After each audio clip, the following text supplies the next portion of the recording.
Thank you for allowing me the opportunity to address this wonderful community that we are so proud to be a part of. As you likely know, my husband Paul and I formed Jack's Helping Hand over 12 years ago, following the death of our 3.5-year-old son, Jack. Jack was our fourth child, and until the Monday following 9/11, we had no idea that he was anything other than a wonderful, healthy child.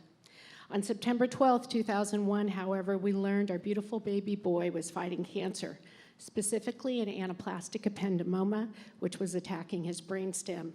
Initially, we were told he had no more than 24 hours to live, and Jack and I boarded a helicopter and flew immediately to Lucile Packard Children's Hospital, where I spent the next 8 months with my baby son as he endured multiple surgeries, countless rounds of therapy, chemotherapy, and ultimately focal radiation.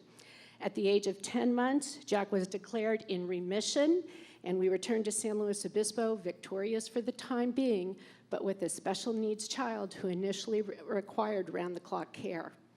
Jack thus commenced my education in true grit. My son on a daily basis showed me he truly had what it took to fight this dreadful disease and not allowed it to prevent him from being a little boy.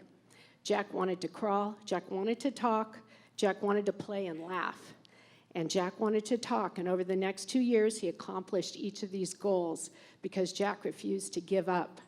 Unfortunately, his dreadful disease reemerged into his short life after his 3rd birthday and ultimately overcame his valiant efforts to survive. Sadly, true grit can't overcome every obstacle that we are sometimes forced to deal with. Jack's death at the age of 3.5, which was a tragedy that struck everyone in my family.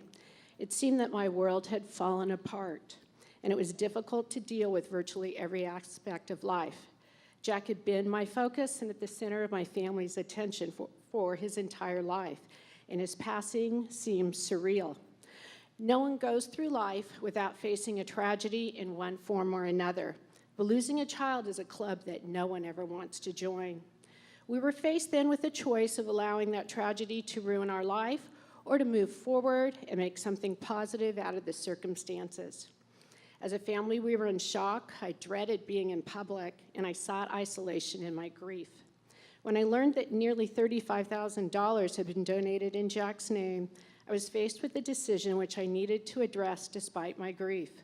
Should we simply donate the funds to a charity, or should we do something here in San Luis Obispo which might provide benefit to other children like Jack? It would be easy to write a check in his name for a donation, but working on a local project would take time and effort, which I wasn't really sure I could provide.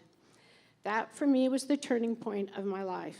I became determined to do something with that money which would benefit other children in our community who, like my son, had special needs. Working toward that end gave me something positive to focus upon.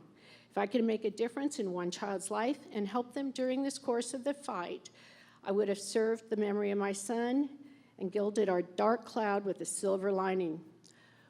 We used the initial donation to establish the Jack Ready Therapy Room at California Children's Services.